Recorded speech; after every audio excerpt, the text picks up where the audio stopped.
5:13-16. Do you have the Bible with you? If not, you can read from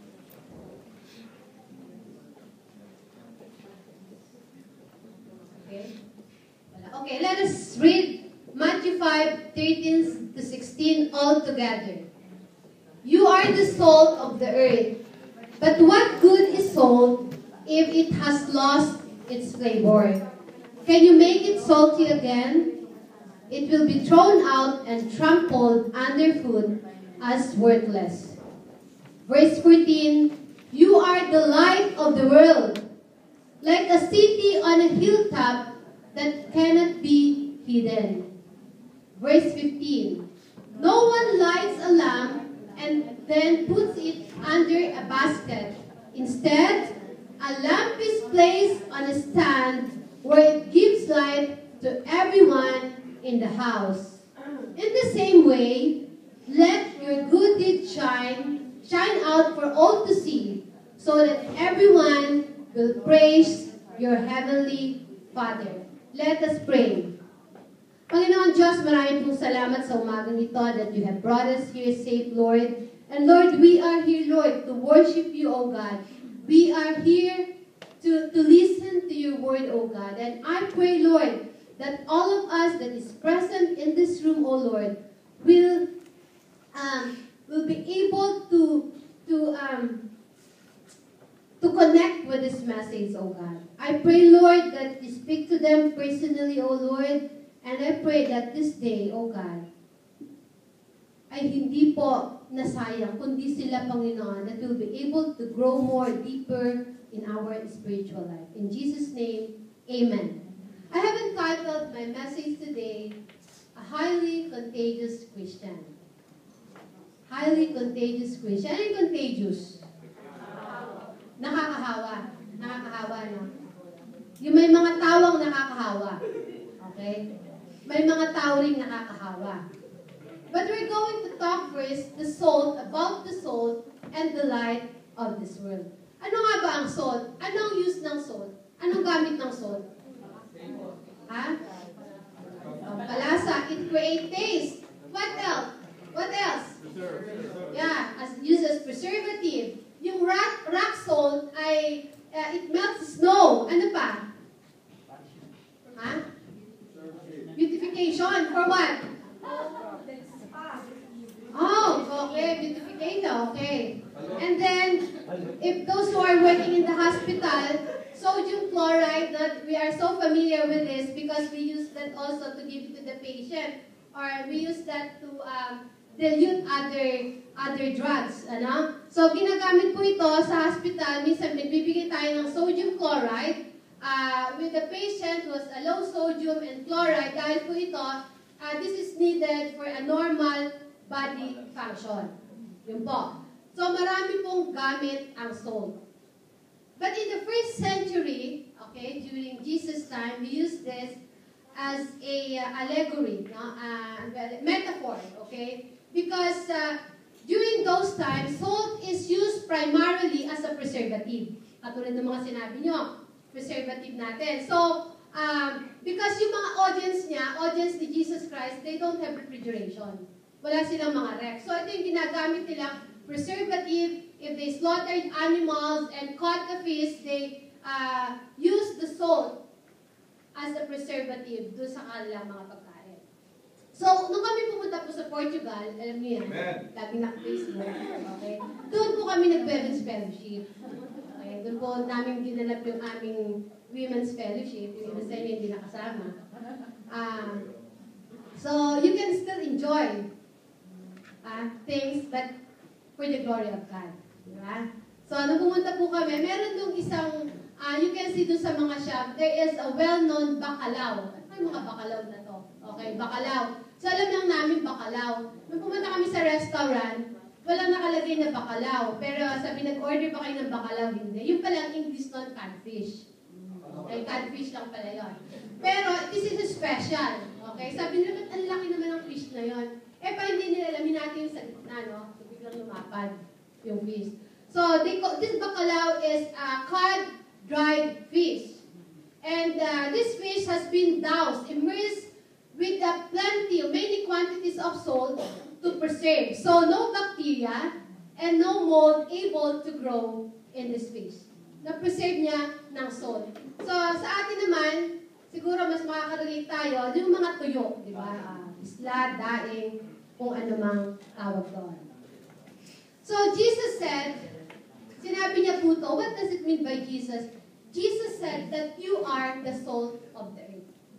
Okay? You are the salt. Tayong mga Kristiyano, ang salt ng mundong ito. He acknowledged, okay, nung palang, he acknowledged that decay is inevitable in this world. Ibig tayo, lahat tayo po, we are all potential na mabulok tayo. Kaya ginamit niya yung salt for us to preserve. Dahil po ang culture, our culture will always deteriorate without Christ. The world will be corrupted. The world will be rotten. Masisira po ang mundo. Kaya po sinasabi ni Jesus Christ that our job as a Christian is to preserve the truth and conserve godly values in our society. Diba? Yung salt, we have to preserve the truth.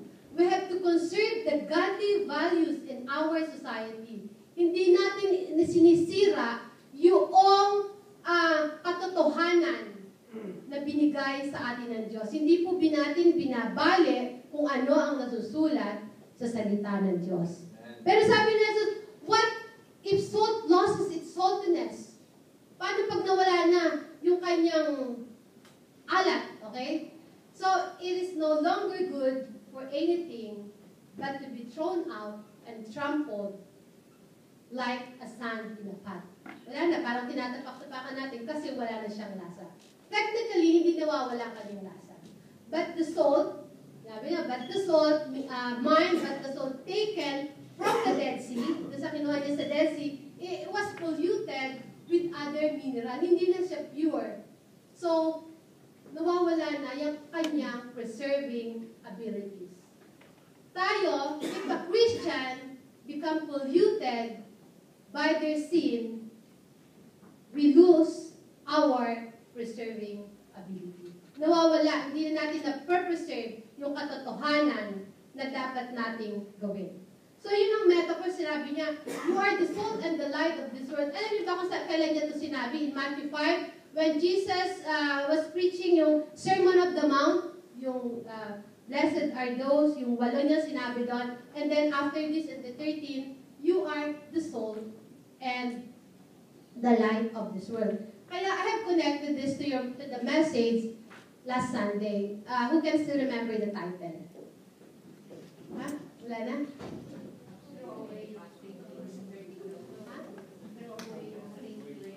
Remove your stinking odor. Okay? Pag kinalis natin, di ba, yung mga stinking clothes natin, magiging ganito tayo. We become salt and the light of this world. Okay, so sinabi niya, light and salt of this world. Kunin pa natin isang metaphor na sinabi. Jesus, another example is to illustrate how we are to influence the society. Okay, in Matthew 5:14, you are the light of the world. A city on the hill cannot be hidden. Okay, you are the light of the world. A city of the hill cannot be hidden. Verse 14. Light illuminates a potentially dangerous path and make it safe. I remember, di ba, when you are driving here at may madilim na lugar, di ba mayroong mga illuminator? Di ba? Nag-shine siya. So, hindi ka ma-aksidente. You can still see the light. And even in the darkest spot, you can still drive because of those lights shining at the side of the road. Ang tawag doon? Ayan. Reflector. Okay. So, we are like that. Christians are to be luminaries. No? Kailangan along the path of God. Kailangan maging ganun tayo. We are to be spotlights showing the way of salvation. Then I will make you a light for the Gentiles, sinabi nito sa Isaiah, that you may bring my salvation to the earth, to the ends of the earth. And this passage prophesied the work of the Messiah, which has been passed along us. So Jesus said that your testimony should not be hidden. Hindi natin tinatago. You don't light a lamp and put it under a basket. Okay? Na hindi makikita ng iba. But when you put a light on the higher place, we always put the light, diba, sa mataas na lugar, so it gives much light as possible. So nakikita yung kanyang liwanag. So ganun din ang mga Kristiyano, nakikita ang ating liwanag. At pinakikita natin to at hindi natin ito tinatago. And I have an illustration. Nung pong, alam niyo, nagkasakit yung tatay ko at dinala namin sa Mindoro. This is my worry. Sabi ko, pagka nagkaroon ng brownout, okay, sa isip ko lang yun kasi bata pa ako nagkaka-brownout doon, blackout. Ay sabi ko, paano na yung may contraction siya, kailangan mo ng power. Paano ko siya masasaction pag nawala ng kuryente? Sabi ko, paano kaya ito masasaction pag nawala ng kuryente? That was my biggest worry. Pero nung dumating ako ng araw, nagka-brown out, nagka-blackout, agad.